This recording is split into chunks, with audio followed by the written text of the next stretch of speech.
All right, we're going to start here. Uh, this is going to be um, probably the most profound, important, and significant subject matter that we cover today. Before getting into that in detail, we're going to frame this and put a context, a timestamp on this. And in order to do that, we're going to go back 2 years to about this time period. And this time period encompasses August 8th of every year through August 13th. All right. And we covered this in great detail recently over the last several series of class. The opening of the Lionsgate portal. This particular article on this blog site was posted on August 2nd of 2016, 2 years ago. And many of the things that this young lady, the only name we have on this is Ashley, this must be her to the right here. Um, Many of the things that were observed or anticipated in 2016 relative to the Lionsgate portal opening, we have covered thus far. And this young lady made some very significant and important and profound observations within this article. We covered some of them, but what we want to look at today, again, as we frame this this particular uh, class today, we want to point out some statements that she made here. And beginning here, she says, we also have something totally different coming up. The incoming Lionsgate energies. The incoming Lionsgate energies. So up until um, this year, people recognized energies coming in to the earth realm relative to these Lionsgate energies. What we focused on and what we let the family know, that we were successful not only in receiving the energies coming through, but we were granted entrance into the Lion's Gate. In other words, we were able to pass through to the other side from an energetic standpoint. And we covered this in great detail. And, we're going to review that as well. So, in past times, during the descent, energies, the Lionsgate portal only sent energies through one way. And because we were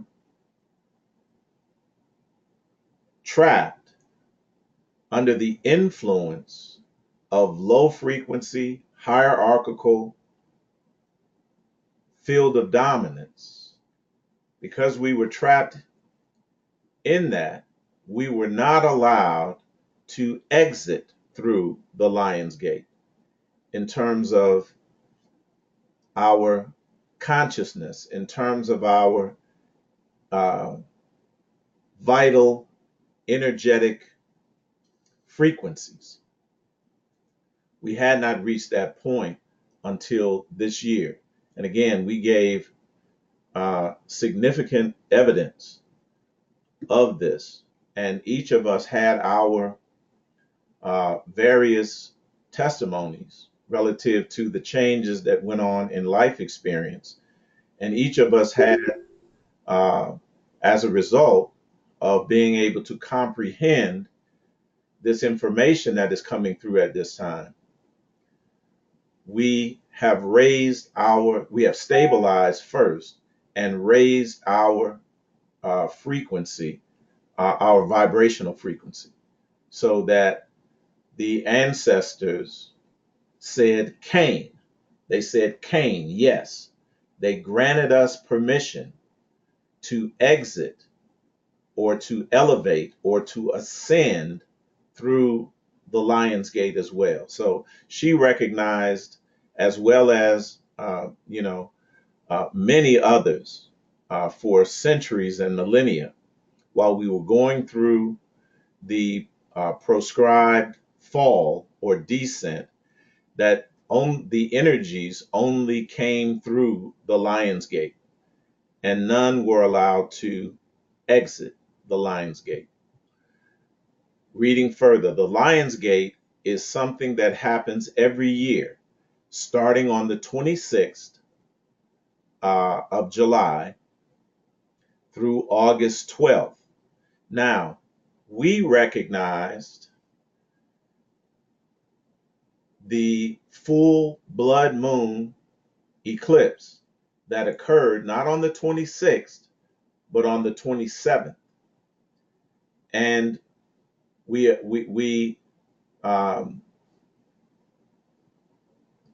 recognized that, and it was this document that was a result of a very profound, energetic life experience that I had, that I had mentioned. I won't go into detail and burden the time to repeat that, but all of you all should know it was a very profound life experience and a teaching moment that caused us to focus on emotions. And all of the teachings since the 28th up until now dealt with these emotions, all right? Beginning on the 27th with a very profound and powerful life experience that I had, that I was blessed to have. And this document, how emotions correspond to our vibrational frequency and level of consciousness, was a result of that.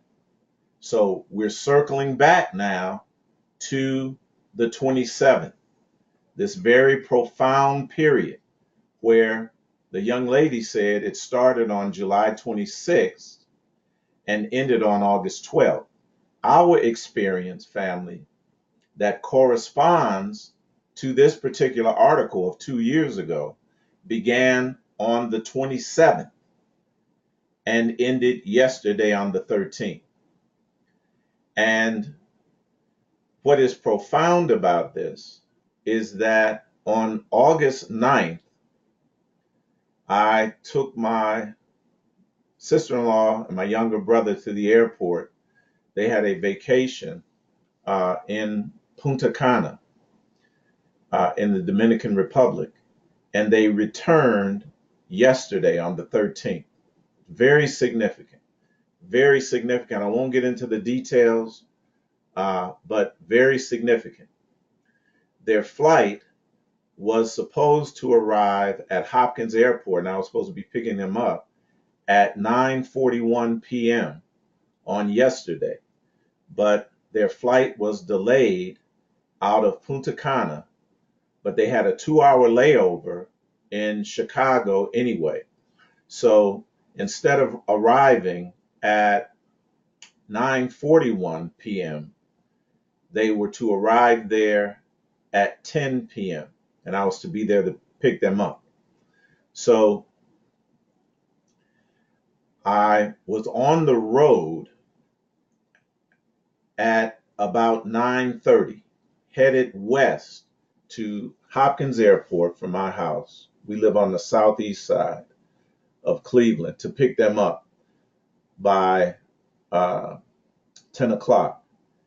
And as I got on 480 and was headed west and got close to the airport, I noticed a strange anomaly in the sky.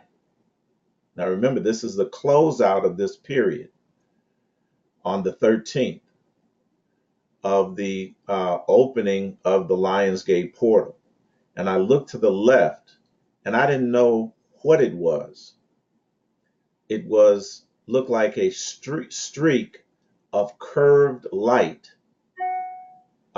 in the sky, but it looked like a sickle shape, but not normally how the moon, that little sliver of the moon looks like a sickle, the blade of a sickle, but it looked like that turned upside down from my perspective, and it was on the right side of the car, as I looked.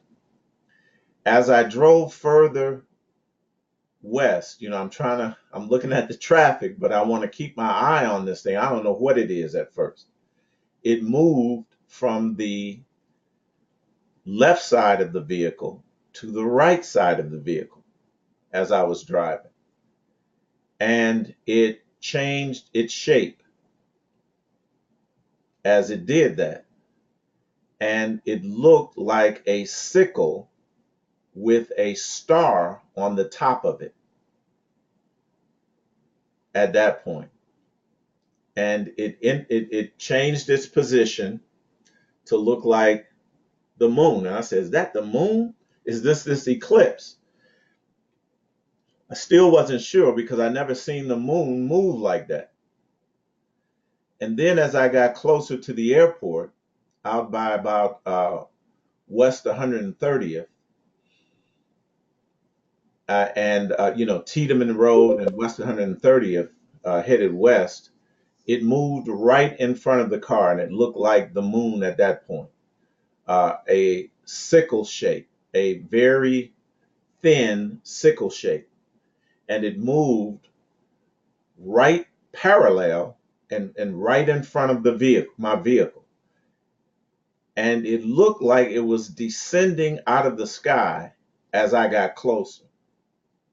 And I got to a point where it seemed like it was moving closer and closer to the earth, and then it just disappeared. And when I got out to the airport, I had about 10 or 15 minutes to wait, for them to deplane. And I text my wife and said, I just saw something really strange. And I described it briefly as I described it to you. But it was significant to me that I was able to see this and able to witness it at the very close on the 13th. This time period from the full blood moon eclipse on the 27th to yesterday, and I was able to watch the eclipse of the moon, the lunar eclipse, yesterday, and it was a very strange, awesome sight. And of course, I did my rituals yesterday as well. And this is what I want to deal with today. An aspect, we've come full circle. So again, on the 27th, we were given this information, how emotions correspond to our vibrational frequency and level of consciousness. Being aware of how you feel plays a vital role in the ascension process. We're going to take this to a higher level now. And if you all will notice how these teachings are manifesting, we are circling back to subjects that we have already covered, things that we should already know. And we are taking these things to a higher level of frequency. We are moving these things to a higher level of frequency. And in doing that, we are raising our own vibrational frequency and level of consciousness. It is like a spiral or a vortex that we are riding. And we are coming back, circling back around, and taking these things higher and higher and higher. And in a correlative way, in a corresponding way, we are moving higher and higher as well. So what we observed here, what was presented to us, is this scripture passage from 1 Corinthians, the 10th chapter. And we'll just walk through this very quickly. Verses 3 through 5. For though we walk in the flesh, we do not war after the flesh. For the weapons of our warfare are not carnal, but mighty through God to the pulling down of strongholds, casting down imaginations. Casting down imaginations. Now, that includes thoughts, and thoughts correspond to feelings. All right? Casting down imaginations and every high thing that exalted itself against the knowledge of God, and bringing into captivity every thought to obedience to our higher self, which is Christ in this case, or Krishna. We talked about this. We're not talking about family, no type of religious figure. We are talking about an aspect, the divine aspect of ourselves, the divine aspects of ourselves. This is talking about the inner work that we must do. We are not warring against any external enemy like that. We are warring against low frequency emotions, low frequency, low vibrational emotions, thoughts, and feelings. Our war is not against a flesh and blood enemy, or is not against a embodied spirit, evil spirit. Our war is internal, and it is against low frequency thoughts, feelings, and emotions. Bottom line, this is just getting as simple as it can get, family. And if we look at if we look at things from this standpoint, the ascension process gets simplified. Mm-hmm. We're going to make it even simpler today. So we looked at this God self icon, the so-called God self icon, which shows a figure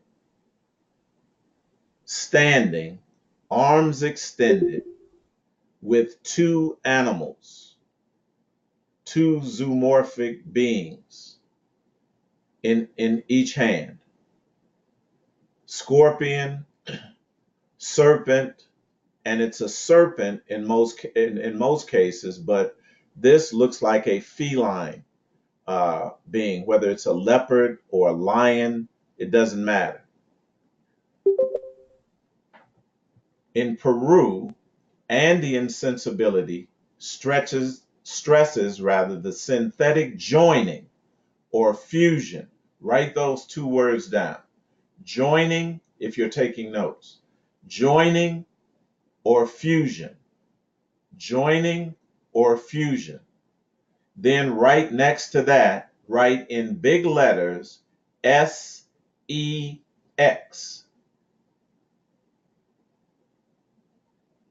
We're going to simplify this. Mm-hmm. Andean sensibility stresses the synthetic joining or fusion of complementary or opposing entities, large, small, Write this down: male, female, or masculine, feminine, insider, outsider, humanity, divinity, Hanan high, Hurin low, sometimes around a central point or entity. So you're going to see a central point, whether it is personified or not. It might just be the central point, might just be a symbol, but it will have two similar opposing symbols, to one to the right and the other to the left.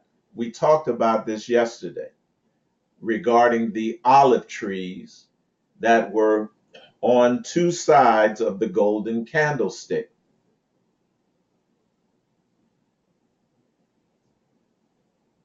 In Egypt, the phenomenon of duality pervades Egyptian culture as well as all ancient cultures, and is at the heart of the Egyptian concept of the universe itself. But rather than focusing on the essential differences, listen, between the two parts of a given pair, this is important. Duality, a dualistic mind and dualistic thought, focuses on the differences in things.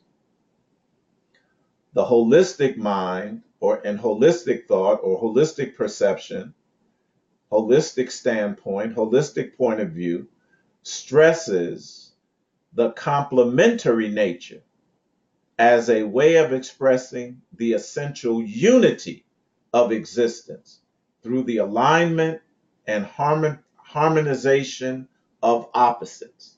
The alignment and harmonization of opposites. I'm going to tell you right now, this is the key to your divine power, to activating your divine power, and to demonstrating your divine power, as well as supercharging your divine power. It does not get any simpler than this.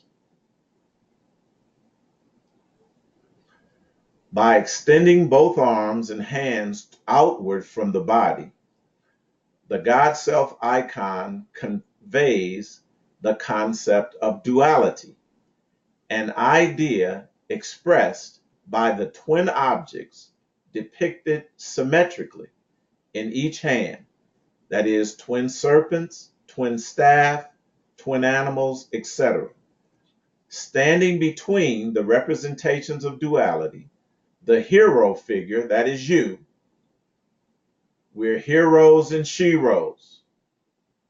The hero figure marks the center or balance point, thus giving us the central message of the God Self icon, to find the center between the opposites. That's what you must do first. You must find the center between the two opposites.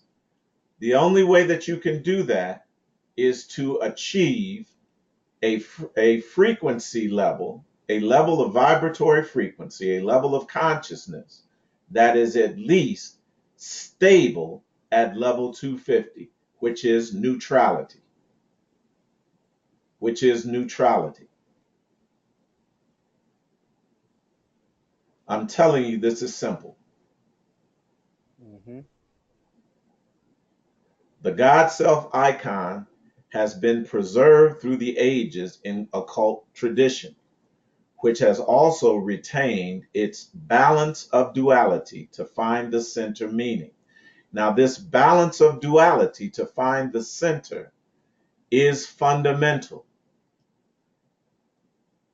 And again, it is achieved when we vibrate consistently, constantly, at least at the level 250 on the um, David Hawkins' scale of consciousness and scale of emotional and vibrational frequency. Very simple, family. Very simple. Now, we looked at one God self icon in particular, and that is this figure, Heka. All right? And he is presented as the central figure, but his arms are not outstretched. He has already found a balance of duality and found himself at the center. This is a representation of an individual that is at level 250, neutrality. And then once you've reached the level of neutrality, you are able to bring opposites, apparent opposites, together as one. Hence the crossing of the arms.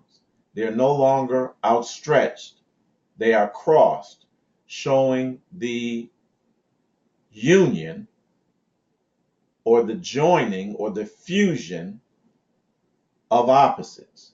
In our case and for our purposes today, it is the joining of masculine and feminine, male and female. This is a representation of sex, the joining of two opposites. Just gonna make it simple, family, Come on, because it is Shows. simple. It is. Yes.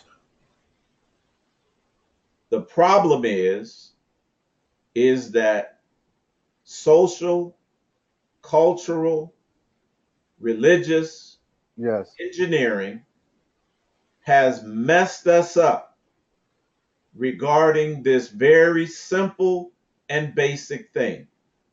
So we have to address this because this is going to be a very powerful weapon, the most powerful one that we have Eitai. relative to the ascension process. Go right ahead. Now circling back to the Black Panther, you know how they, they greet each other Yes, with with that crossing. bruh.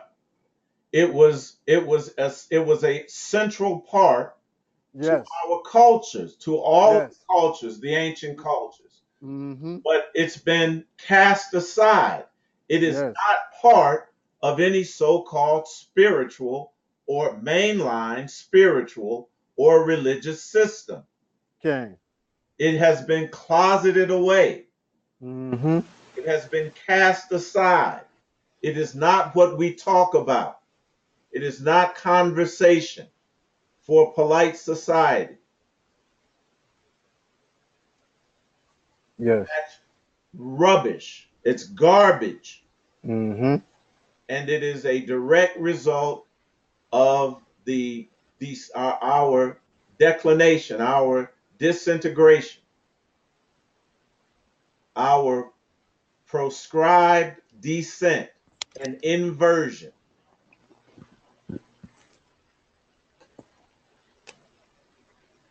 Reading from An Imitation of Life, pages 69 and 70.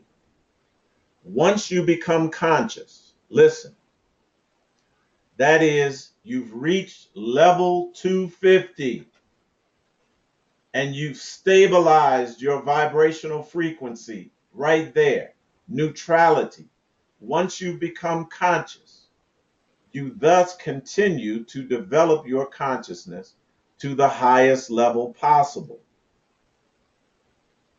We're going to show you exactly a very simple way, but a very profound and powerful way to do this. You must continue to develop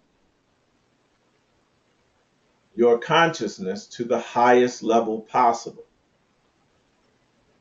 Higher consciousness increases your dynamic energy. Now, see, we are going to put our finger on this dynamic energy. We can't talk in oblique terms. Mm-hmm. We have to be very specific in science. When you're mixing something up, you can't say, well, put that acid in there. Well, what type of acid?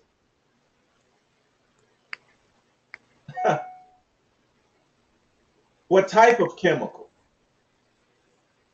So, energy we know is dynamic, but what dynamic energy are we talking about?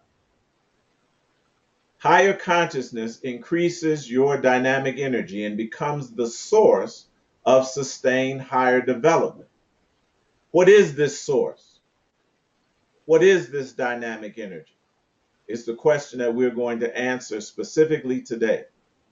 On this plane, the individual will become consciously aware of the subliminal influences and the forces, both internal and external, which in the past has shaped his life. We have to deal with that. We're going to talk, we're going to read eventually that scripture that says that we must redeem the time, meaning redeeming the past, redeeming the past. This is what this sister was talking about here, disabling the past. Are you all with me? Okay. This is what Abba is talking about. You have to become aware and conscious of the things which in the past have shaped your life, nature, and has impacted upon the functioning of the universe. This world keeps the human family existing in opposition. And I'm going to say that the most powerful and profound opposition in our culture today, in our people today, is the one between the masculine and the feminine, between male and female. This is all screwed up.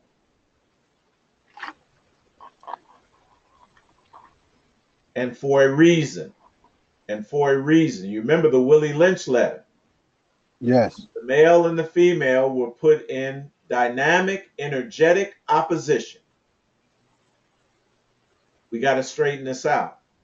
We got to straighten this out. This world keeps the human family existing in opposition. The most basic opposition that we can think of, the simplest, is male and female to divine law, wholeness, being Mm-hmm. controlled and manipulated by what? Emotions.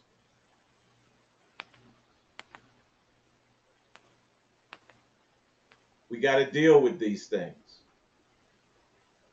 How emotions family correspond to our vibrational frequency and level of consciousness. Being aware of how you feel plays a vital role in the ascension process. Nasik, you there?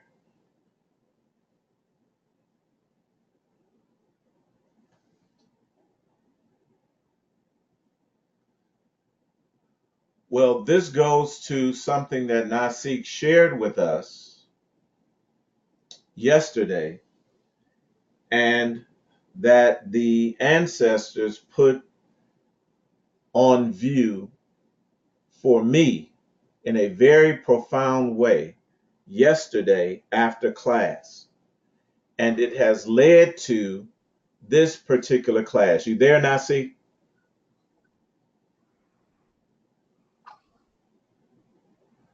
Anyway, I'll remind us that Nasi told us relative to this. I'm here. I'm here. Can you hear me?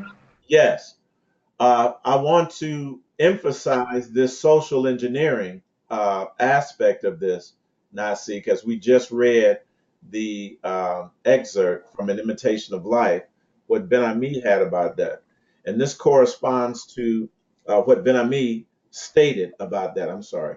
What this corresponds to was your experience that you had yesterday, relative that you shared with us, relative to the film. All right, relative Right. to the film. And what has been the biggest influence on shaping us emotionally relative to our relationship with our complementary opposite, male, female, female to male, has been films and has been images, as Nasi Seven Bomar was talking about. Can an image of something, a copy of something, still have power? The question is absolutely, because the current matrix, illusory matrix that we are currently inhabiting, uh, and that we incarnated into, is a copy of a copy of a copy, and it still has power. Mm-hmm. It has influenced us through low frequency, hierarchical field of dominance. Correct.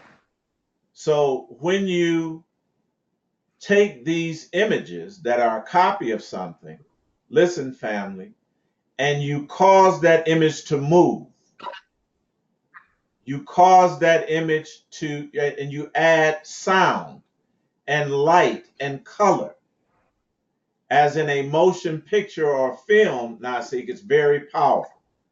Mm-hmm. That is Absolutely. very powerful magic, and that is our magic. Yes. Right. And it has influenced us profoundly. And I was watching a film yesterday. Profoundly. I was watching a film yesterday that came out in 2015. It was called Chirac. Has anyone seen it? Is that Spike Lee's piece about Yeah, Chicago? man. Yeah. Yes. Yes. It's Mm-hmm. called. It's called. Yes, I saw it. Okay. It's called I saw Chirac, it. Like Chicago and Iraq. and it's Hmm. very profound. And what it's addressing, family. I mean, this is insidious. Yes. It's insidious, and it goes to the heart of what we're going to talk about today.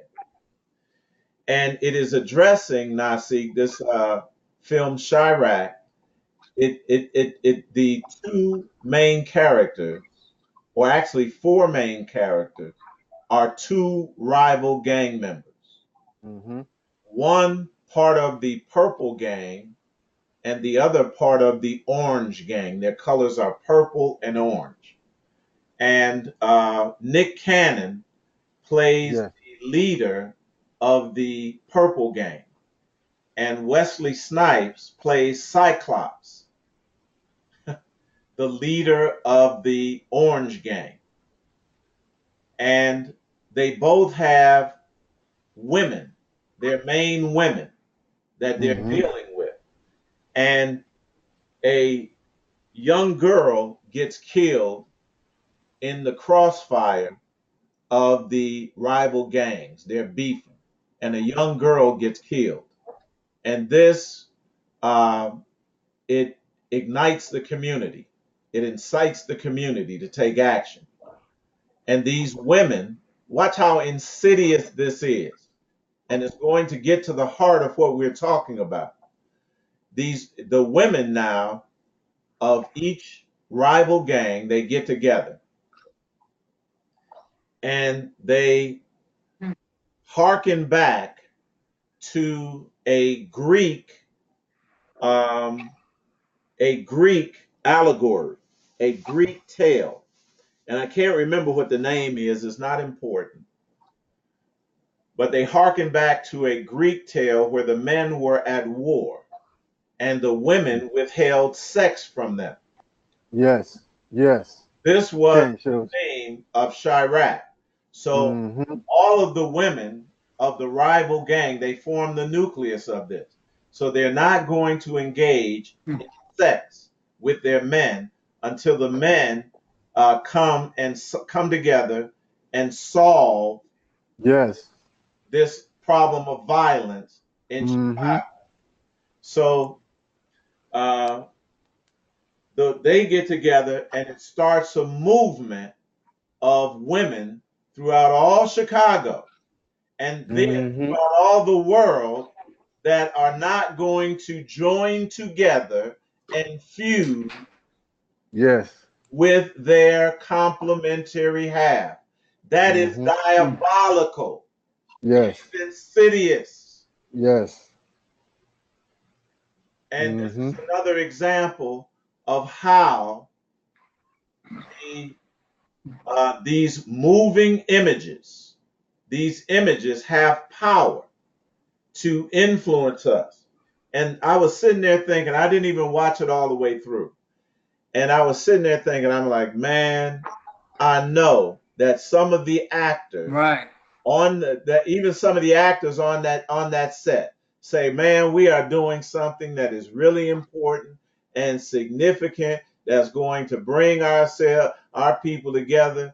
Look, that is all under the dominion of low frequency field of hierarchical field of dominance. And then I thought, Nasik, of the people that watch this and Mm-hmm. Right. don't see it and are Right. pushing this move, this, hey, that's what we need to do. Yes. That is the Can't show. Right. That's exactly how they're gonna pick it. that is Right. the opposite of what your inverted behind needs to be doing. Come on. Right. Right. Right. But you're so inverted and so Nasik, socially engineered and Mm-hmm. that you're going to see something that is working against your own well-being Mm-hmm. as being beneficial and positive for you. Can't see it. Tremendously profound. But we have to straighten this up. We have to straighten this up and address it. What is an emotion? An emotion is our perception of energy in motion. This is why they call it a motion picture. It is energy, it is a pattern of energy, whether high frequency or low frequency. I'm going to tell you, 99.99% of the stuff that is on film today is low frequency. It's Yes. low frequency. No frequency. It is energy in motion, which we recognize as a feeling. That's why when individuals that are inverted look at that type of garbage, Right. inverted garbage on there, they get a certain type of feeling. But it's a Right. false feeling. Yeah. And it is low frequency, but they're not conscious enough, Nasi, to recognize it. Absolutely. Right. Different emotions have different frequencies. Scientists call the electromagnetic energy spectrum the scale of energy frequencies. Listen, what you think and how you feel because of your thoughts and what manifests in your experience always match. You get Mm-hmm. what you think about, and you get, Always. even more importantly, what you feel, whether Yes. it is something you want or don't want. We got to deal with this, family. So Mm-hmm. this is what came in on the 27th, and it developed into the class today.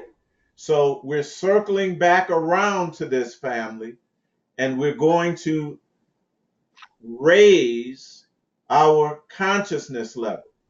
We're going to raise our understanding. We're going to raise our vibrational frequency relative to this subject. Relative to this subject. And the subject is joining the masculine and feminine energies together as one thing. We call that sex. We call that family. We're not going to dress it up. Come on, shows. We're going to make it simple. Absolutely. And I'm going to show you why it needs to be simple. Our ancestors made it simple. The only thing that has complicated this, the only thing that has complicated this, family, is social engineering. Yes. social engineering and conditioning, during the prophetic fall, during our descent, and we have Hold become on. inverted. Inverted. We're going to have to get right side up on a very important and central issue here. We got to get right side up. A lot of us Mm-hmm. were taught that this type of conversation had no place Right. in It was religious or taboo. spiritual matters. Mm-hmm. Oh, how wrong-headed that is. No question.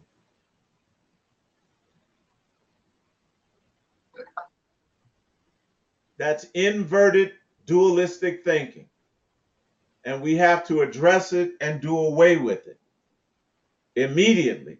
And I promise you, this is going to fuel our ascension like Mm-hmm. nothing else. Like Mm-hmm. nothing else.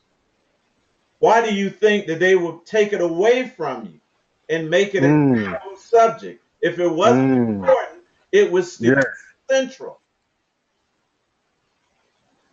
Mm-hmm.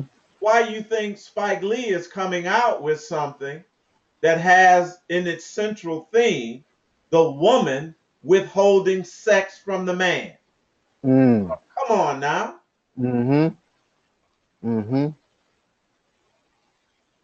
Proverbs 30:18 and 19. We getting ready to get into this, family. Let's get our vibrational level up. Come on. Get our vibrational level up. Listen, now, see, there be three things which are too wonderful for me. Three things, family, that are too wonderful for me. Y'all already know these three things. Four, which I know not. That's your ancestors playing with you. You already know. The way of the eagle in the air. That's one thing. Mm-hmm. The way of the serpent upon the rock. That's another thing. Can somebody tell me what these four things are right now? Four Yeah, elements. yeah, yeah, yeah. I can't. Am I on yet? Yes, There I you are am. on. Go. Yeah, those four elements: All right. Fire, Come on. Y'all already water, know them. earth. earth, wind, fire, and water. Come There on. you go. They're hiding them within an allegory. But Hmm. we already know this. We can decode this. And we're Yes. going to decode it. It says Mm-hmm. the way of the eagle in the air. They give you the one element there. Right. The way of the serpent on the rock. That's the earth, right? Mm-hmm. The way of the ship on the sea. That is what? The water. What water? Water. What's Mm-hmm. missing? Which one is missing? That's the fire with the ancestors. Fire, Fire, fire. Yeah. Fire, baby. The way of a man Fire and You desire. is can't a man. do that. They don't have that kind of knowledge. Are Okay. you all with me? All right. Go ahead. Mm-hmm. Are you Come all on, with You me? Chosen. right in I hear you, Ty. I hear you. Come on.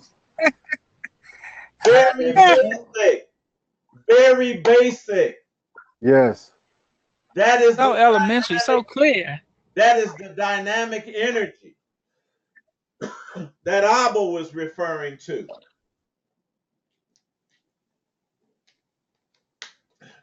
We looking all out in outer space and looking here and there to try to find it. It's right there with you. Yes. This is going to be made so plain and so, see, this lets us know, family, that we are operating on a high level Mm-hmm. because things become very profound, things become very simple and Yes. very obvious and very evident. We don't have to look You know what, Eitai?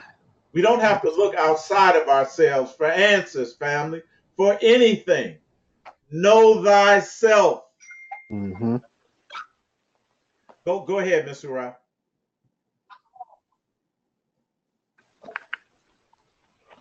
just I had put myself back on mute. I'm sorry. Um, in my Muslim walk, they had a saying. I don't know if it's in the Quran or not, but it says there is no glory in celibacy. Right. Absolutely none. This is why all of these false religions teach celibacy, teach abstinence.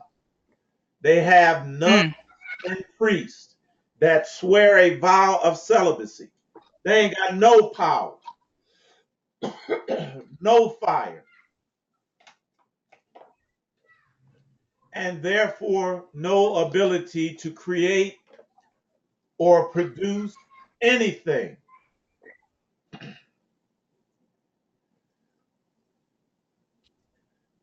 I just came across this article today as I was researching.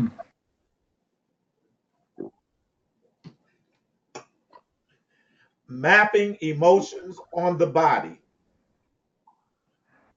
Love, fire, makes us feel warm all over.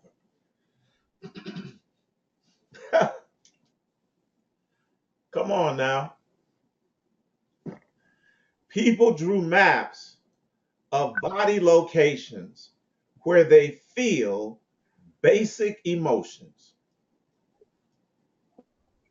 where they feel basic emotions and more complex ones. So the top row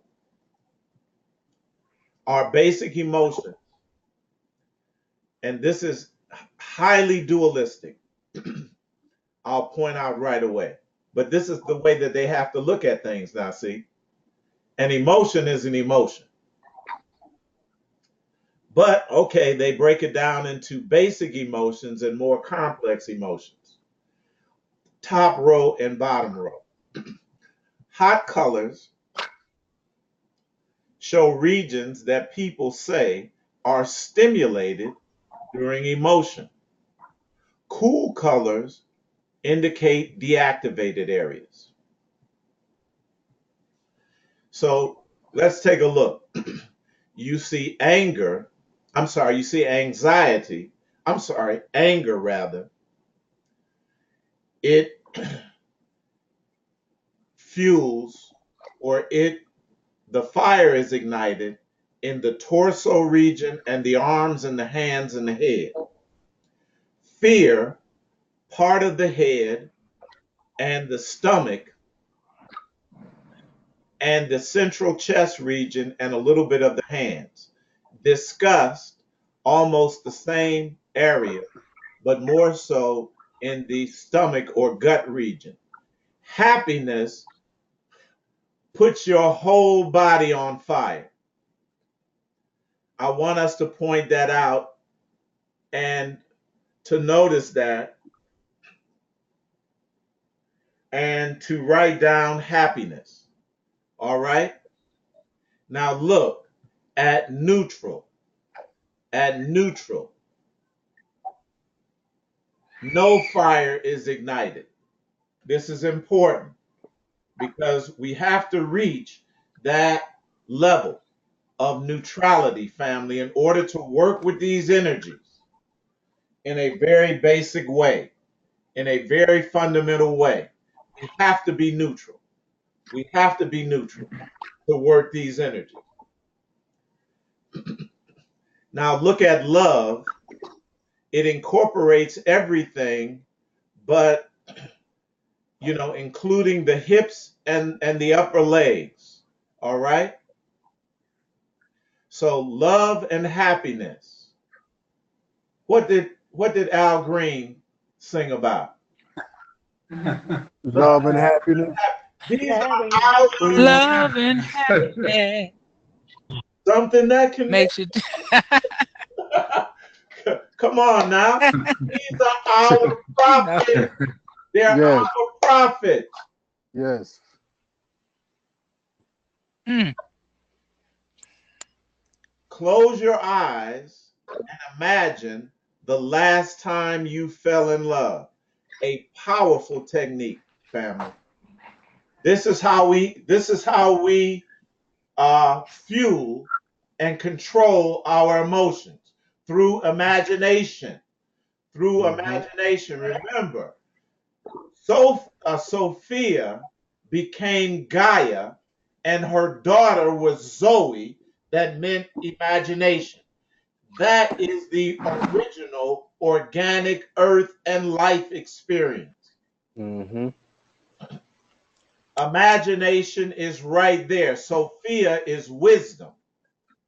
Imagination is right there. We got to do our magic. We got to do our magic. Maybe you were walking next to your sweetheart in the Fire park. stepped into the water. Maybe you were walking next to your sweetheart in the park or staring uh, in each other's eyes over a latte. Where did you feel the love? Important question. Where did you feel that? Where did you feel the love? Where do you feel love at? Perhaps you got butterflies in your stomach or your heart raced with excitement when a team of scientists in Finland asked people to map out where they felt different emotions on their bodies. They found the results were surprisingly consistent. Look, even across cultures, even across cultures. That's telling you that this is something, Nasi, that is beyond social engineering. Yes. Something that is beyond social engineering. Something that is beyond religious programming and cultural programming. Very basic, very Right, right, people reported that happiness and right. love, people reported that happiness and love sparked activity across nearly the entire body. That's that energy Mhm. I want. That's that energy. Absolutely shows. Likewise. While depression had the opposite effect. This is, now see what we talked about, inverted energy. We're talking Right. about this in a very basic way. And this is the inversion process. This is where Yes. the inversion process has affected us Yep. significantly. It dampened feelings in the arms and legs and the head. Danger and fear triggered strong sensation in the chest Wow. area, the volunteers said. Listen, and anger was one of the few emotions that activated the arms.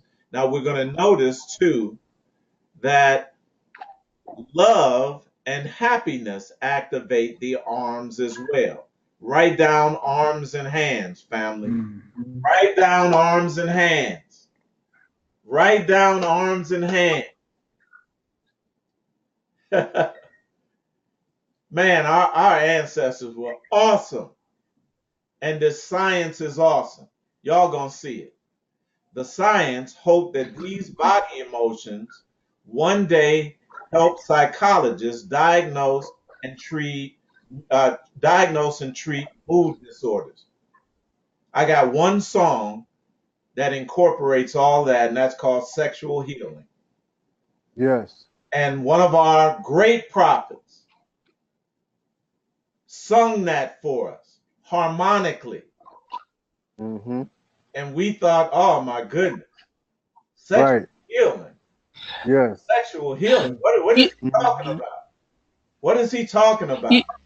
Define science. Eitai, Go ahead. Yes. yeah, another song just came to my consciousness.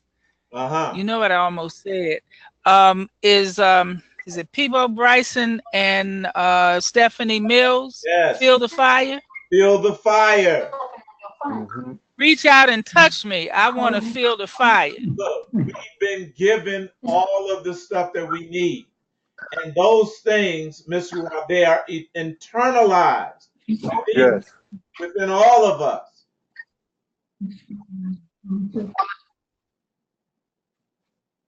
Our emotional system in the brain signals the body so that we can deal with our situation. And I'm going to show us how to deal with this situation of ascension. And any situation, this is our power source. So again, we come back around, family, in this new document, we circle back around to what we were presented with on the 28th. You know, on the 3rd, remember that this period, this time period, this very crucial time period began for us on the 27th up until yesterday. Now we're getting the information on how the critical information, and someone's microphone is open, family, and we're getting a lot of background. We're getting critical information and step-by-step instructions on how to move forward, on how to move forward. So, Proverbs 30, 18, and 19 introduce in a very cloaked and a manner, a very lightly concealed manner, the four elements. Four elements. The critical element being fire. And we're going to deal with this. When you rub two sticks together, what do you get? Friction. And friction starts a fire. When you put two opposites together, you get an increased friction that is created, a dynamic interaction of those two complementary opposites, apparent opposites. All right? So we're going to show us we're in a dualistic framework, but family, we're beginning to understand and to comprehend how we make duality work for us, not against us. We are coming out through the Lion's Gate into what? The land flowing with milk and honey, the promised land of Canaan, a new life experience, putting away those things that are in the past, that hindered us, that harmed us, and redeeming those things to a higher frequency so that our life experience can correspond to that. We're talking about a time period that we are entering into that I mentioned yesterday, where thy will be done as it is on earth, as it is in heaven, will be our constant life experience. This is the how-to manual on that, family. And it is a very basic starting point for us. So we see that the four elements are fire, water, air, and earth. Fire, water, air, and earth. And we are talking about combining these elements into one thing. And this is going to allow us to manifest and demonstrate this immeasurable, infinite, divine power. And it includes, quite naturally, what we discussed over the last several days regarding grace, finding grace in the eyes of the Lord. We're going to go back to that, just as we went back to the other document. And you'll understand that this teaching originated or had its inception between the 8th and the 13th. We've been focusing on this. Finding grace, viewing the process of the fall, separation, division, inversion from a divine holistic perspective. We are continuing to do this, but we are taking it up another notch. We are raising the frequency of this knowledge to the level that corresponds to what we've just gone through, the transition that we made through the Lion's Gate. Are you all with me? In the New Testament, of course, grace was defined in Christian belief as the free and unmerited favor of God, as manifested in the salvation of sinner and the bestowal of blessings. What we want to focus on is this bestowal of blessing. As Nasik talked to us and reminded us that we must, in this dispensation, in this particular level, at this particular level of consciousness, make the blessings a requirement, make the blessings a necessary thing. Are you all with me now? Mm-hmm.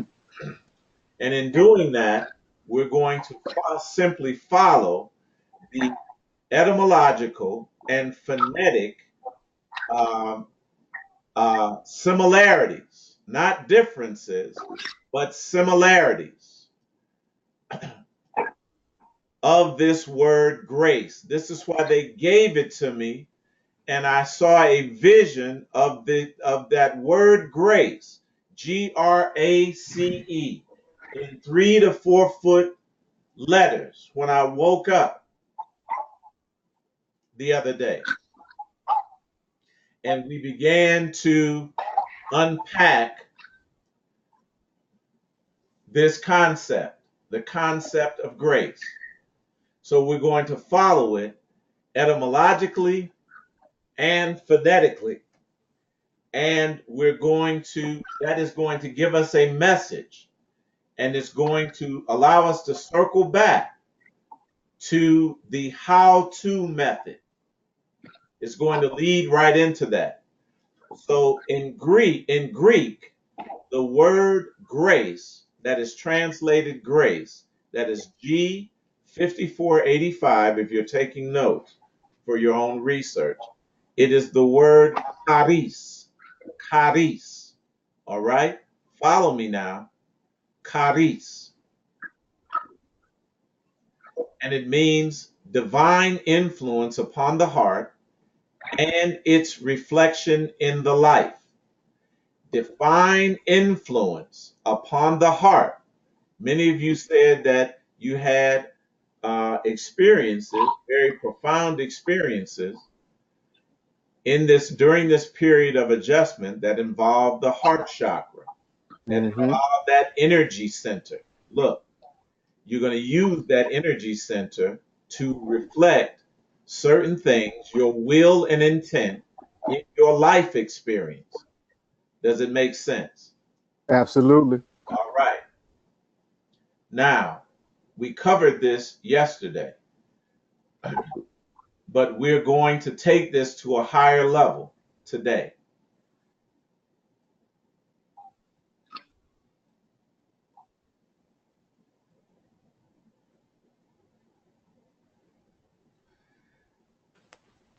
Grace, we said, we're taking it up a notch now. The Greek word in the New Testament translated as grace is the word charis. Charis. All right?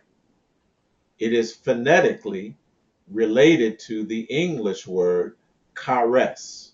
It's a number of English words that it is connected to. Caress. Caress. Caress. And this is the how-to, family. Come on, shows. It means a show of endearment. Yes. display of regard.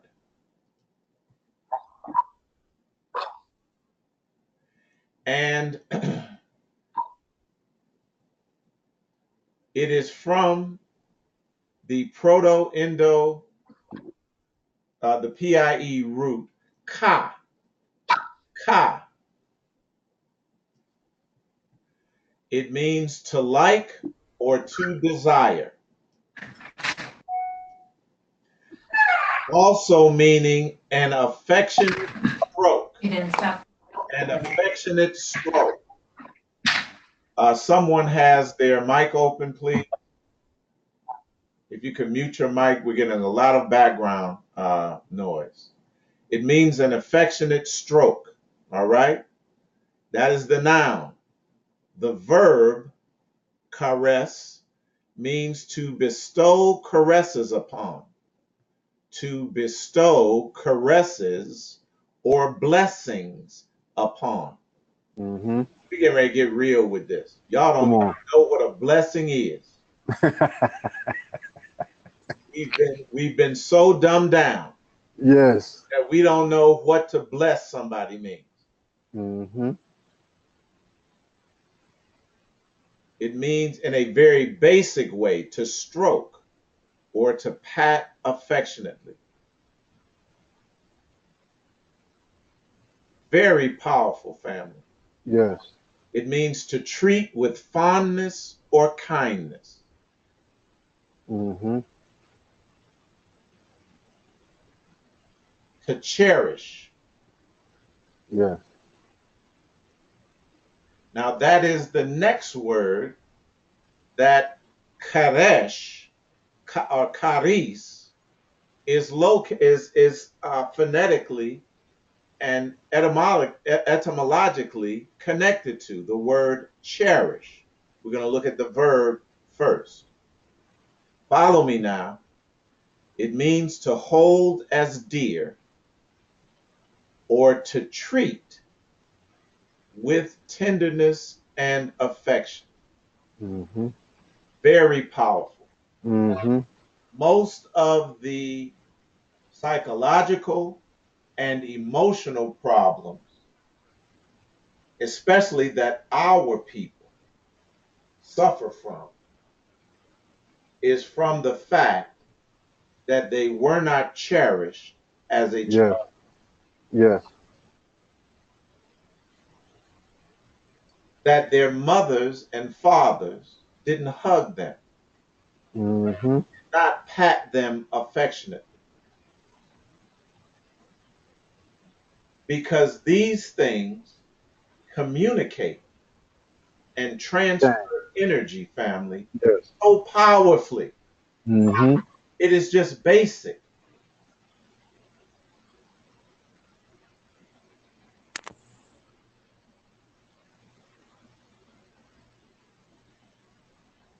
It means to hold dear. Most of the people that are out here killing one another, Chirac, Yes. they didn't receive any of this. And for that film, as a solution, family, promotes the withholding to keep things what? Dualistic, Mm-hmm. divided. Again, is insidious. It is diabolical. And it is so opposite and inverted that I have to say that the individuals that wrote this and put this together, they got to know what they're doing. Okay. Yes. They got to know what they're doing. It is just too adversary and opposite to the science of ascension, to a basic aspect of ascension that we're putting on view for you today. That is the verb cherish. And And it. it means to indulge and encourage the mind. That is not the mind, it is the brain or the mental aspect or our consciousness. Go right ahead with the You know, you go back to the word cherish, and if you show that in that simulated reality at a workplace, you're gonna be charged with sexual harassment. Absolutely. Absolutely. This is another aspect of it. Mm-hmm. Absolutely. Mm-hmm. Why can't I harass you? Right. Why? Why? I don't care where. Why can't I show that I'm attracted to you, that I like you in the Right. workplace? You are absolutely correct. You're absolutely correct. But that, I mean, for me to say that now, that because of social engineering, Yes. they say, hey, that's inappropriate. That's Mm-hmm. inappropriate. That is not politically correct. That is not politically correct. And this is the whole scandal, the whole Me Too movement, Mm-hmm. because individuals are imbalanced. They are Yes. imbalanced. They have not taken the central position of Mm-hmm. neutrality. This is what we must reach, even if we want to concede this properly. Because Mm-hmm. I'm telling you, your social engineering, your cultural engineering, your religious upbringing will Yep. not allow you to even conceptualize what I'm talking about, what is being presented to you today, Okay. without dumbing it down, without inverting, without without viewing it through a dualistic and a dualistic lens and a lens of division. Continuing on, Deuteronomy 24 and 5. Listen to this. When a man taketh a new wife, he shall not go to war. Family, he shall not engage himself in any dualistic activity. War Mm-hmm. is the height of dualism. Mm-hmm. It is the height of imbalance. It is Yes. the epitome of imbalance, of opposing um, two opposing polarities in dynamic interaction, in life and death interaction. Mm-hmm. I ain't talking about going to war like that. It's talking about you cannot be engaged when you're going to join with your complementary opposite. You cannot be dualistic in any way. Nope. Neither shall he be charged with any business. Again, that is dualism, because business is the epitome of competition. Always has been, always will be.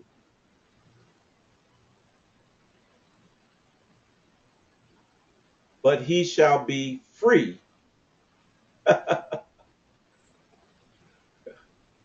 free from free, neutral, free, Yes. Yes. at home 1 year. And what is he supposed to do? Cheer up his wife which he hath taken. Ain't none of us on here taking a year honeymoon. Not one of us. Not one of us. Absolutely not. Not Right. not one of us. Oh man.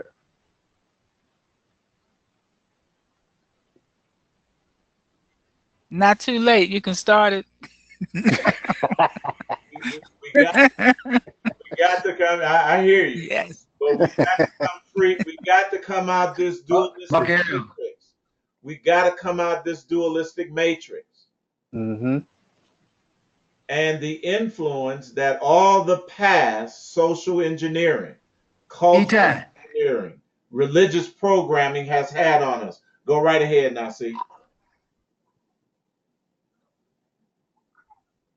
Uh, I'm just wondering, how is the sound coming over to everybody else? It's breaking up basically when you talk, but when Marky L speaks, it's always clear. I'm just trying to figure out, is it something on our end, or is it, you need to check the recording afterwards and see how well it come out, because Yeah, it's very bad on this end. I'm seeing it. It's not. It's very clear on this end. It must be something on your end, Nasi, that you're having a problem. You might even Okay. short in the receiver in the audio aspect of your phone that is acting up. Because you said when you plugged it in, Okay. it got real low. So yeah, I'm sure it'll Yeah, be. well, I'm someplace else now at somebody's Oh, computer, and okay. it's still, Yeah, it might be yeah. something. It just might be something in the receiving of the signal there where you're at that geographical location. I think that's probably correct. Okay. All right. Okay, because it's clear on my end. All right. He shall be free at home 1 year. We're going to come back to this and thoroughly decode this, but we want to focus just on that word or that phrase, cheer up, of Deuteronomy 24:5. The word cheer is H 8055. H 8055. And it is the word samak. Samak. All right. Mm-hmm. That is a very, very, it's a word that's pregnant with meaning.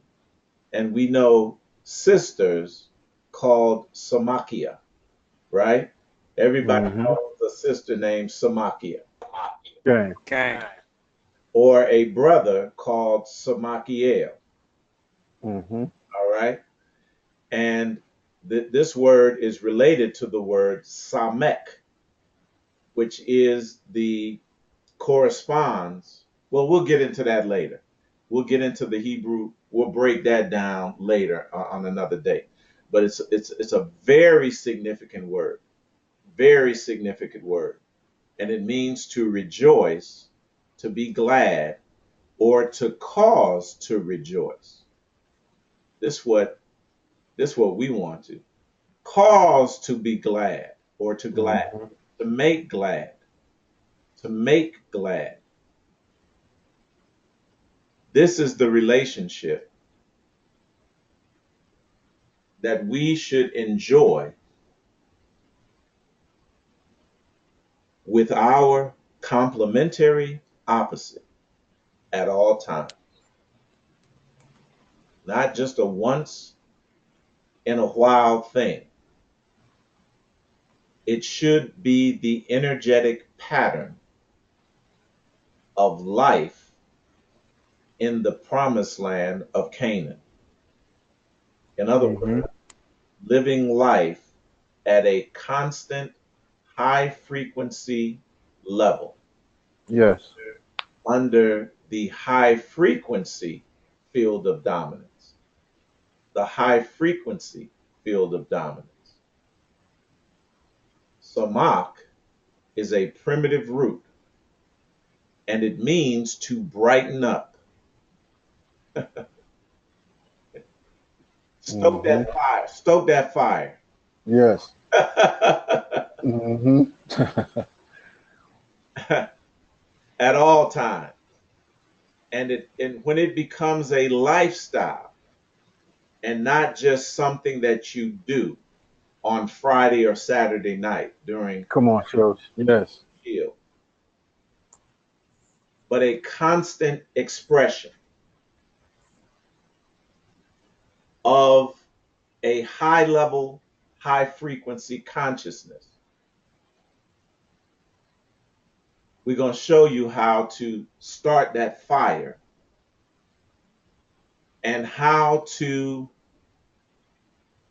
allow it to burn brighter and brighter with more intensity. This is our dynamic energy family.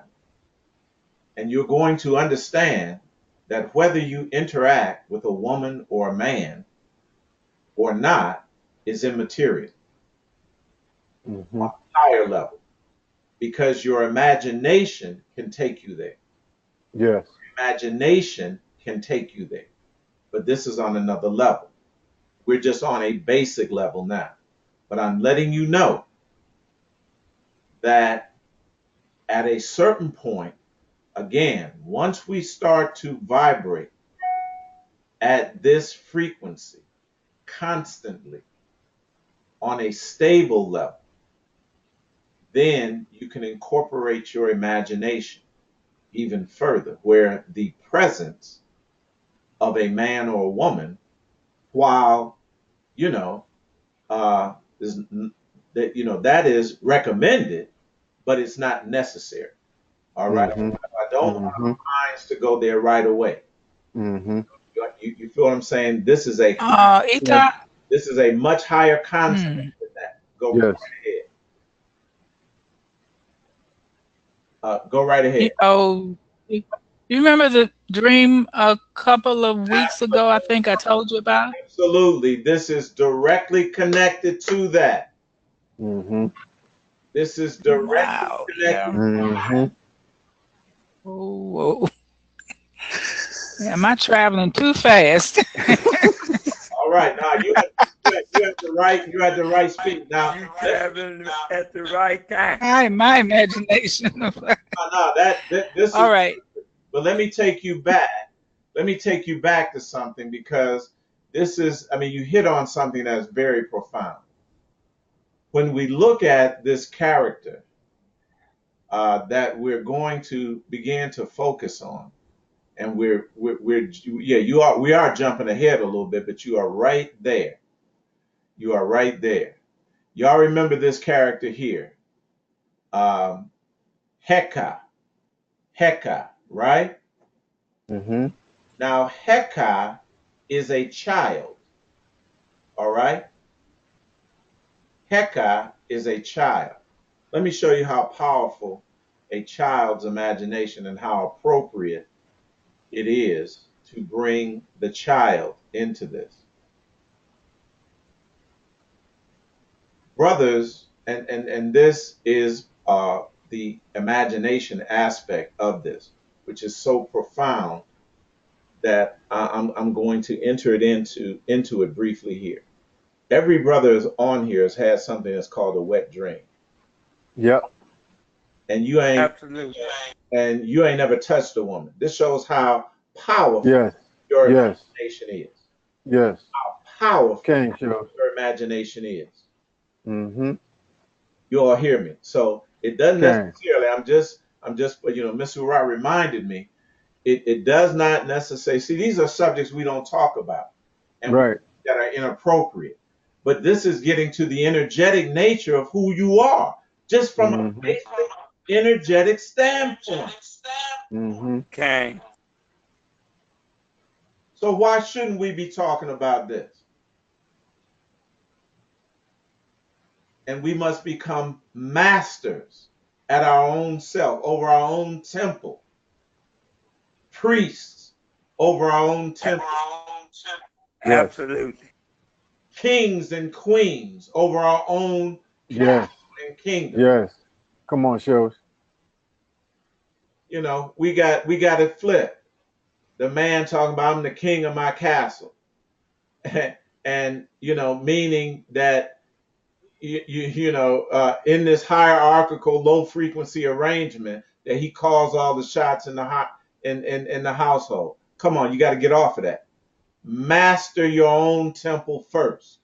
Mm-hmm. Reach neutrality first, and then you'll be able to join those two energies, both from an energetic standpoint and a physical standpoint.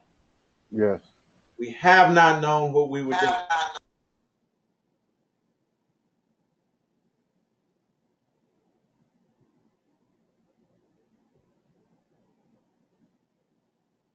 This was so important that in Deuteronomy 24, it said you should spend a whole year doing this, a whole year at home during this. But this is related to something else. A lot of people say, I can't spend a whole year at home. I got a Right. I got a job to do. Well, we're going Yes. to show you the 4 basic aspects that need to be activated for this high frequency life experience. I'll just give you a fast forward. The one is called Artha. It's called Artha. And Artha, family, has to do with wealth. Wealth. Mm-hmm. Artha. Wealth. Mm-hmm. See, we can't do that. We can't do this work. And that's another thing that they what? Throw in the closet Yes. and put to the side when you start talking about religion. The love of money is the root of all evil. Mm-hmm. And all that. All of us are profoundly affected and Okay. programmed against that. But we're going to talk about all of this stuff as stuff that is necessary to this Okay. Okay. high frequency life experience. All right? Of course you can't be free at home 1 year. Guess what? I'm going to be free at home 1 year. Absolutely. Free at home. I'm free at home now. Right. Okay. Right. Likewise, show. Home longer than that. Okay. I'm not going to be bound by this low frequency Dang. field of dominance any longer. None of us should. Mm-hmm. And we have to redeem. We got to fix up all of this messed up stuff that we've accumulated during in the past, during the fall. It's time to free ourselves from that.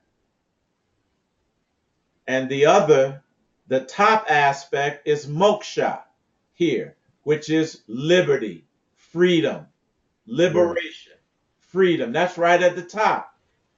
And that is why in this particular scripture verse, it says you should be free, moksha, liberated at your own house for 1 year. Mm-hmm. You can't do that. That is not high frequency, a high frequency life experience that you're living. Yes. I promise you, we're going to Yes. all get there. We apply these things, family, you will get there. We No question. get there. I'm like Martin Luther King. We're going to get to the promised land, but it ain't no geographical location. Mm-hmm. Okay. And you remember, he started talking about economics. Y'all Yes. remember? And that's when they killed him. The poor people's movement. That's right. You can't have Mm-hmm. people economically on par, Mm-hmm. let alone wealthy, because they're going to have a chance to contemplate these things and put these things in practice. All of this is connected. All of it is connected. Rejoice. This is Ecclesiastes 11:9. Rejoice. That is the word samak that we just covered here for cheer.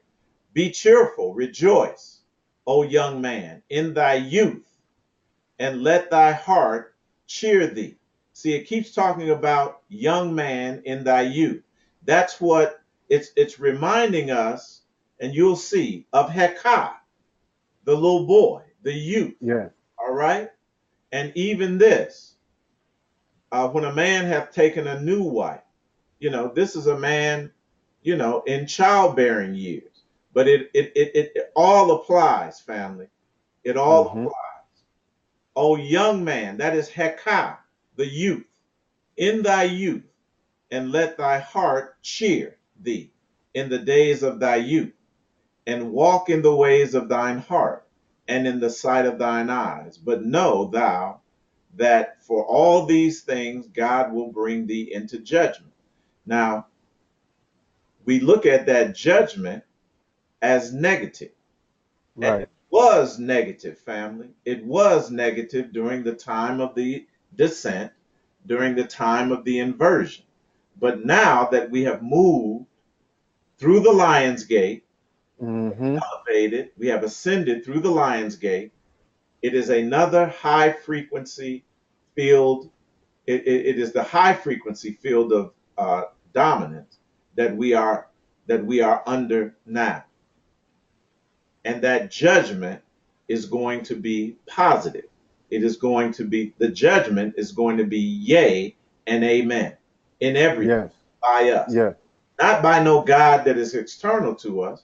Why Come on, would shows. I want everything to work out to my favor? Why wouldn't I want the blessings to be the necessary outcome, the Come necessary on. judgment, Yes. the necessary judgment, all time and at every time? Okay. Are you all with me? Okay. So the Okay. word here in this case is the word tov, is the word tov. All things work together for what? Tov, good. Good. Them that Yep. love God and are called according to his purpose. Does it make sense, fam? It's crystal clear, shows. Didn't even have to Okay. go into much detail with No. this. This is so basic. But what I want to give you is a step-by-step manual that we can follow, that follows the very basic area of emotions that is to that develops very early within us and in childhood as a youth, and that is sexual. You all know that. You Mm-hmm. all know that. Mm-hmm. Okay. The one thing that I knew from a very early age, and me and my brother and my cousin, we used to call girls tootsies. The one thing I knew is I like tootsies. I like Right. girls. I like girls. Yes. That's the one thing that I didn't know much else. Mm-hmm. But a tootsie, I knew I liked them girls. That is the thing that develops the attraction, the energy, Yes. the dynamic Absolutely. that develops in us from a young age.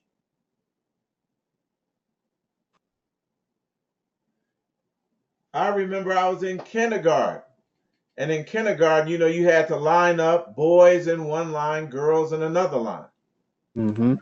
And anytime you moved from one place to another, you had to hold the girl's hand. I love moving about. Can shows likewise. The little girl, I can tell her name. The little girl that I liked was always opposite of me. And I got to hold her hand. And I knew I knew that energy from a very early age. Come on now, let's be Okay. real. I'm guilty. That we all are, if we are honest. Yes. Yes. Absolutely. And it points to a very basic, energetic, something that is activated in us energetically very early, family, in our youth. This is why these scripture verses are always referring to the young man, the maid, the maid. All right, it talks about that's a very young woman, the way of a man with a maid. You know, that dynamic energy uh, that develops between you and your complementary opposite. Now, let us deal with something. We say, well, what about homosexuality? Mm-hmm. This is something, family, that I know on a very intimate level. I've worked with children uh, at Hudson Development Center for a number of years. They call that the boys' camp in Cleveland. And then from there, I went to Wiltwick School for Boys um, in Westchester, New York, and worked for a number of years there. And it was an experience that I had um, while I was in Westchester, New York, working at Wiltwood. And the thing, I already told you that from a very young age, I knew I was attracted to girls. And I worked with a group of boys when I first got there. Actually, I was the supervisor over a cottage that had older boys up to the age of 18, 19 years old on one end, and then younger boys from about 11 or 12 all the way down to 7 or 8. I remember we had a young a Hispanic boy called Ricky that was about 8 years old there. And the one thing that I didn't understand is that I would see a group of these young boys that had very effeminate uh, behaviors. Mm-hmm. And understand, I never treat young, children any different. You're gonna get the same treat. I don't discriminate. You know, I don't discriminate between boys and girls or the older boys and the older, nothing like that. Always treat them fair. I've always had that in my heart. But the one thing, these children were acting out, and you know, they were homosexuals at that age. And I could not understand it. I think I've shared this with you all before. And we had a psychologist there, so black woman called her name was Dr. Ella Hall. I never will forget her. And the reason I can't forget her because she was fine. I kept trying to get her to come to my club. The club, Right.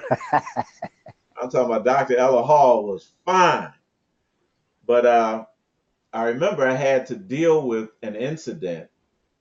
I had to give a report to her about an incident that involved one of the young kids. And I went down to her office, and we were discussing some issues there that were surrounded rather that particular incident. And I had asked her, I said, I'm not trying to be funny, but the children that you mentioned, that group, I said, they all walking around there. And I said, I don't treat the kids any different, but I just want to know, how I'm puzzled. How can I've always liked girls from a very early age.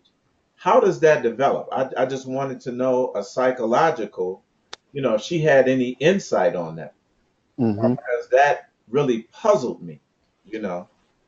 And she said, well, I really can't. She said, I know the answer. She said, but I really can't discuss it with you. And I said, oh, you got that patient-client confidentiality. She said, yes. And then we were discussing, she knew that I had a reputation with the kids, and all the kids liked me, Mm-hmm. I was really very popular there as a supervisor. And they had expressed this to her. So she knew I had a genuine concern. And this wasn't just about, curiosity or a purient interest on my part. So she said, I got to go up top for about 15 minutes. She said, I can't tell you what you need to know, but their files are over there. All of those boys' files that you want to know about is over there. So I'm Mm-hmm. like, I'm not getting it. And I was like, oh, okay. And she was just like looking at me like, ain't you going to go get the files? Right. I still don't have no clue. And she goes, Mr. Ghost, the question that you asked, I can't answer it for you. I got to go up top for about 15 or 20 minutes. You'll be Right. alone in the office with those files over there. Come on, Mr. That's Ghost, man. not the answer. Right. Oh, okay. I get it. I was like, go on, get out there. You, you didn't look at enough of Law and Order while I was looking at it, and that's what you do. When they disappear, you go to the files. That's right. So I was trying to be on my best behavior, y'all. So, she leaves out, and I go look at the files, and it was horrific. Mm. It was horrific. Some of them children were sexually abused multiple times before they were 5 or 6 months old by families Wow. and stuff like that. So I think I have an understanding of that. Particular, that is a profound imbalance. That is an Yes. inversion of an inversion, y'all. Yes. That is an Yes. inversion of an inversion. And each and every one of those here, whether they remembered it or not, their memory furthest back was that they always liked boys, or they always acted Mhm. like this. But I know the reason. It was profound, and I wouldn't even attempt to repeat some of that stuff. It was horrific, and it was nightmarish. Wow. And so that answers that. For me at least, that answers that. That is not a normal condition. That is a Mm-hmm. profound imbalance. Mm-hmm. All right. So Okay. this word tov, all right, is translated as cheer in Ecclesiastes 11 and 9. And by the way, homosexuality in both genders is a profound um, uh, issue currently in terms of male and female relationships, is it not? Yes. Absolutely. Right. So this word cheer has to do with the face or the countenance. And again, family, the quickest way that I can tell your energetic, the frequency that you are um, vibrating on is your countenance. It shows up in Mhm. your face. Yes. It's your countenance. So when the scripture talks about the countenance shining as the sun, are you all with me? Mm-hmm. It's speaking that this of the fact that this most basic energetic and emotional frequency, this element, fire, that it is imbalanced and it is being satisfied, that it is being energized, that an individual that has a shining countenance Yes. divine, is Mm-hmm. divine, all right, is operating, is illuminated, is on fire, is operating on a high level of consciousness. I know that this is counter to what it is that we've been told. I know that this element has not been included. But again, this was necessary due to the fall and the inversion. So it has to do, and this is how you can read someone. You can read Yes. their countenance, you can read their face, you can read their look, Mm-hmm. you can read their expression, because it does not lie. It does not lie. It will um, quickly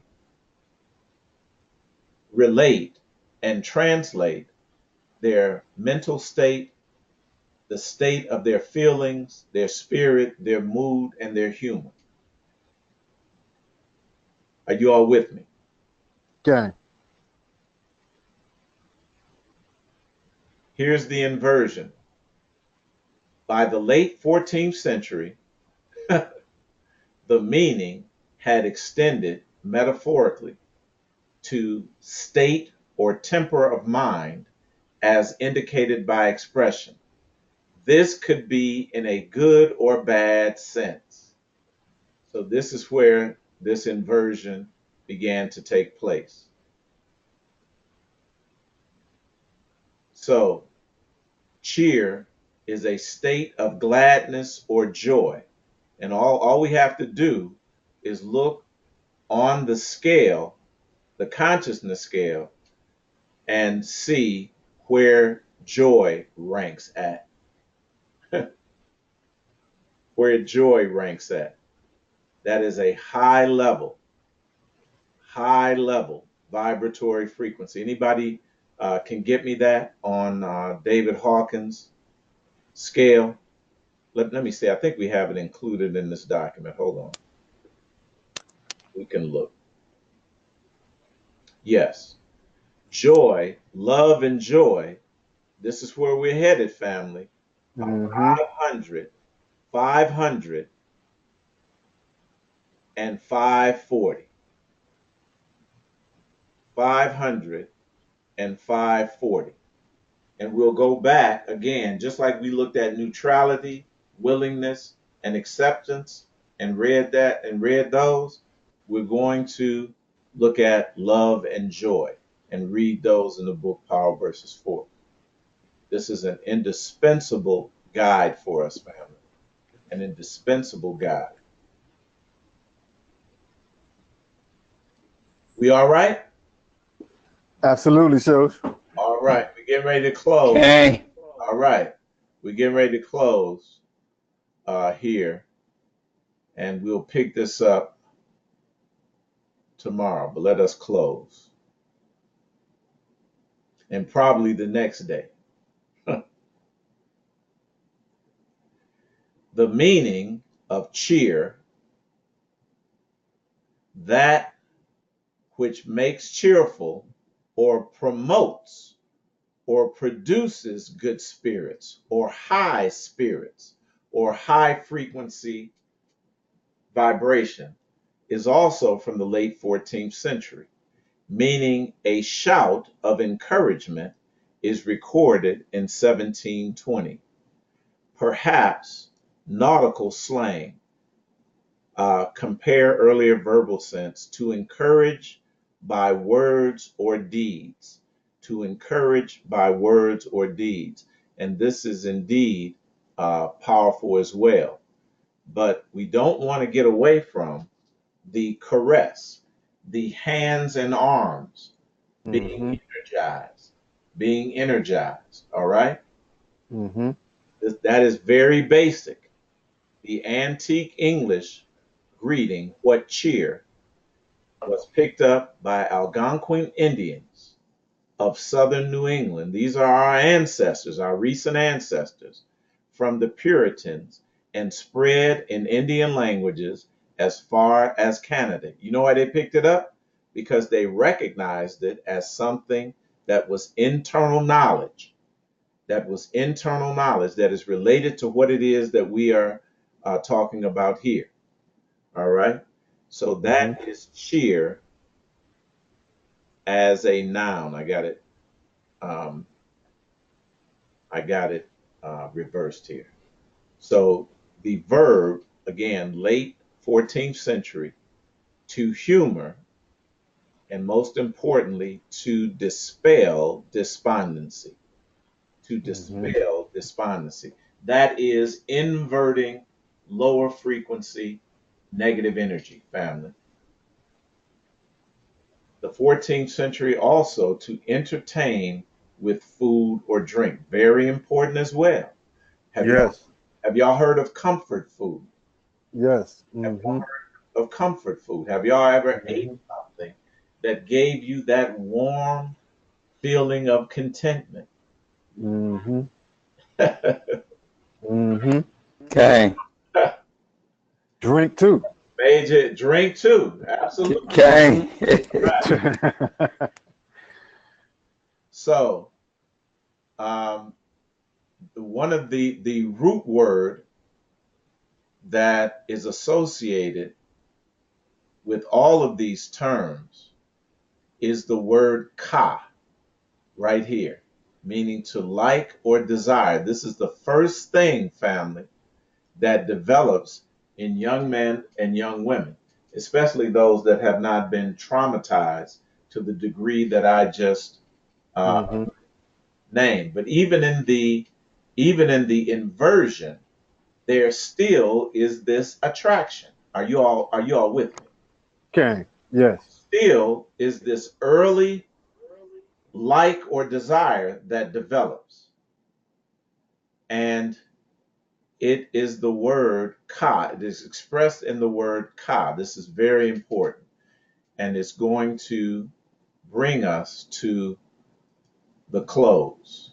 The ka is the Proto-Indo-European root, meaning to like or to desire. It forms all parts, it forms all or part of caress, which we covered, charity, which is another important thing because that word is translated in the Bible. Charity, cherish, and even more ancient words, the word kama, as in Kama Sutra. Y'all know what the Kama Sutra is? Kama Sutra. I want you all to, Yes, yes, yes, yes, yes. yes, Yes, I do. Massage therapist, but all of that I studied, all of that, right, bodies, the sexual positions, and absolutely. everything. Your exercise. That is a manual of sexual healing and a manual of how to uh, access and how to manifest this sexual basic dynamic energy. And we see two words here, whore and whoredom. These are not bad words. Come on, Cheryl. It's your social conditioning and religious conditioning and programming that make you think that a whore is something bad. I'll prove that to you. Okay.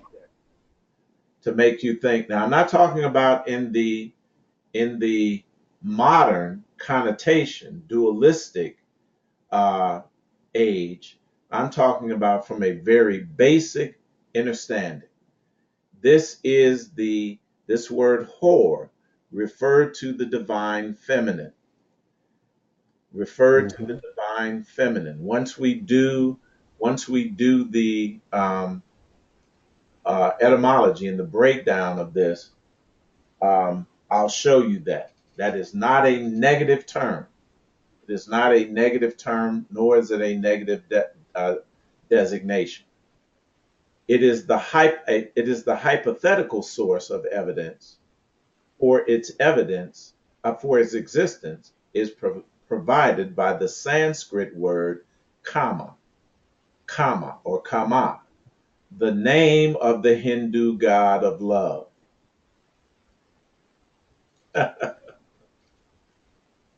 Kama means love or desire. Old Mm-hmm. Persian kama, desire. Very basic emotion. Desire, attraction. All right. Yes. And it's the Old English whore or prostitute or harlot. And we're going to break that down. I said later, we're going to break that down uh, in its fullness. In its fullness. So in the Hindu tradition, we have the four basic elements, family, broken down in this way. Moksha, which means liberty or freedom. Dharma, dharma, which means your spiritual or moral or energetic duty. Artha, meaning wealth. And kama, meaning sexual satisfaction or conjugal bliss. This is where it all starts. It all begins with kama. It all begins there, family. Mm-hmm. Just like that is just kundalini energy Yes. that resides at the base of your spine and rises up to activate all of these and to activate and to synthesize and to join and balance all of these other elements. Simple as that. To secure happiness here in the mortal life, that means to have heaven on earth, or to enter into the promised land of Canaan, to have a high frequency life experience. Hinduism describes a holistic method.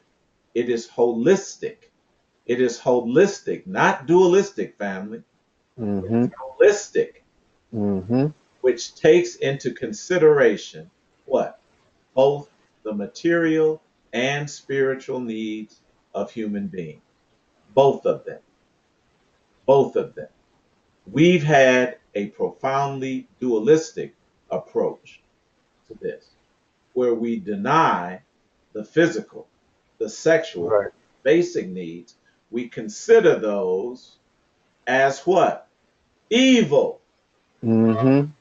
Taboo. the sins of the flesh. The flesh is evil.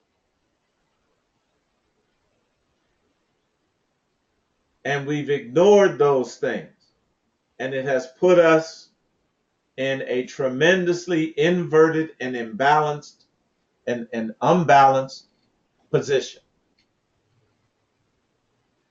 Mentally, emotionally, physically, energetically. However, this holistic method recognizes four chief aims in human life. Can't leave one of them out. Called Purusharthas. Purusharthas. By pursuing which human beings can experience physical, mental, and spiritual happiness. Is that wholeness? Absolutely. They are also Okay. they are also called the four chief purposes or intents or wills. Purusharthas. Purusharthas. Excuse me, it's a tongue twister. Of existence, because they are also chosen by God, chosen by your divinity, which in this case is called Purusha. Purusha, chosen by God Himself for His own enjoyment. Yes. Broadly Yes. speaking, in a secular sense, they refer to the pursuit of morality. And again, that's their words. Yes. We're not pursuing Mm-hmm. morality. We are trying to pursue righteousness. There is a difference between morality and righteousness. Prosperity, that is wealth and riches. Mm-hmm. Enjoyment, that is sexual satisfaction, Mm-hmm. sexual enjoyment. The indulgence of the flesh and spirituality, specifically in a religious sense or a energetic sense, they refer to liberation. Liberation from what, family? The low frequency, hierarchical field of dominance. Religious and moral, again, that has to do with righteousness and balance, dharma. Wealth, prosperity, that's Artha, and conjugal bliss, sexual satisfaction, karma, fire and desire. Mm-hmm.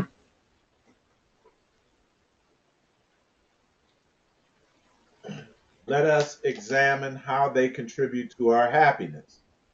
By pursuing liberation, that is moksha, you can secure the ultimate happiness of being absolutely and internally free from all obligations. That means all obligations to Yaldabaoth and the archons, that hierarchical low frequency field of dominance. You're no longer obligated to that. By pursuing Dharma, you enjoy name and fame, social status, and Mm-hmm. respect in the community. By pursuing wealth, that is artha, you enjoy the comforts of life, status in society, and satisfaction of fulfilling your obligations to family. Actually, it's to say to self first, family, Yes. society. Finally, pursuing kama or sex, you enjoy conjugal bliss, sexual satisfaction, family, companionship with your spouse, Mm-hmm. or your complementary opposite, family life and the happiness of having children, relations, and continuation of family lineage. So, this is going to get us back into the discussion of this particular allegorical symbol and figure, caricature, called Heka. Heka. And we're going to elevate our understanding of that. Remember that love and happiness activate what in the body? The arms and the hands. Do you see the arms and the hands raised here? Mm-hmm. That's the Yes. symbol of Ka, family. That is the symbol of Ka. That is you raising holy hands, raising holy hands in healing, in blessing, in caressing, in hugging, in embracing. Are you all with me? Okay. Basic, basic. Okay. Yes. We're going to we're going to break down this in the next session and show a practical way that we can begin to live this high frequency life experience in the promised land of Canaan. Does it make sense, family? Absolutely, Makes shows. sense. Does, Okay. does it all fit together? I got chills, Okay. shows. Yeah, it's so crystal clear. You should be warmed up, brother. Yeah. You should be getting warmed up. Don't get no chill. On fire. Well, again, it's a process. I hear I'm you. going I'm I'm I'm, just I'm going through my process. right. I'm just It starts there, shows. right. At least you getting a feeling. Right. Okay. So Fire gonna take away them chills. that's Absolutely. Absolutely. right. So we're gonna end right No more chill pills for you. Mhm. here. We're not trying to be cool. We're trying to be hot. So That's right. we're gonna end right here. Ask us if any questions or comments.